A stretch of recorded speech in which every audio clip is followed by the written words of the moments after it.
1994 में एक unknown comedian अपनी गाड़ी में अकेला बैठा था। उसके पास काम नहीं था, पैसे नहीं थे, लेकिन उसके हाथ में एक चेक था, $10 मिलियन का, जो उसने खुद अपने लिए लिखा था। उसका बैंक बैलेंस ऑलमोस्ट जीरो था, लेकिन 5 साल बाद वही इंसान वही एग्जैक्ट अमाउंट अर्न करता है। उसका नाम था जिम कैरी। ये कोई जादू नहीं था, ये एक साइंटिफिक ग्लिच था जो आपके दिमाग में होता है, और इसको यूज करके आप बहुत सक्सेसफुल बन सकते हो। इसे हम लोग विजुअलाइजेशन बोलते हैं।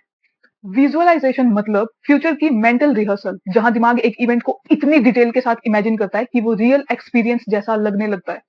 साउंड, फीलिंग, मूवमेंट, सब कुछ आपको रियल लगता है।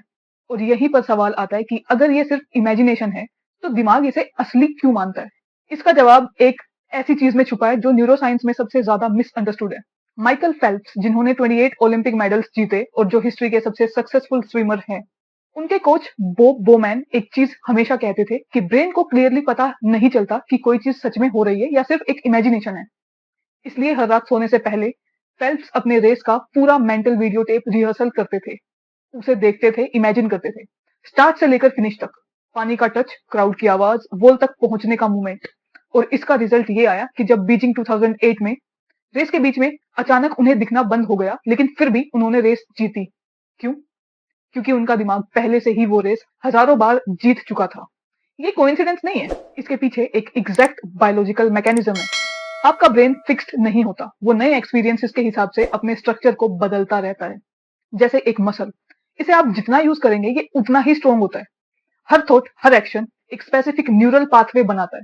जैसे जंगल में बार बार चलने से एक रास्ता बन जाता है, सेम वैसे ही न्यूरोसाइंस की एक बहुत फेमस लाइन है, neurons that fire together wire together. मतलब जब आप किसी चीज को बार बार मेंटली रिहर्स करते हो, तो वही न्यूरॉन्स बार बार एक साथ फायर होते हैं, और धीरे धीरे वो कनेक्शन परमानेंट हो जाता है।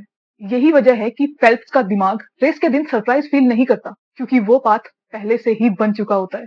आपके ब्रेन स्टेम में एक फिल्टर है, रास filter, reticular activating system filter, जो हर सेकंड आपके अराउंड लाखों इंफॉर्मेशन होती है। रास सिस्टम डिसाइड करता है कि आपके लिए उसमें से क्या जरूरी है और क्या इग्नोर करना है।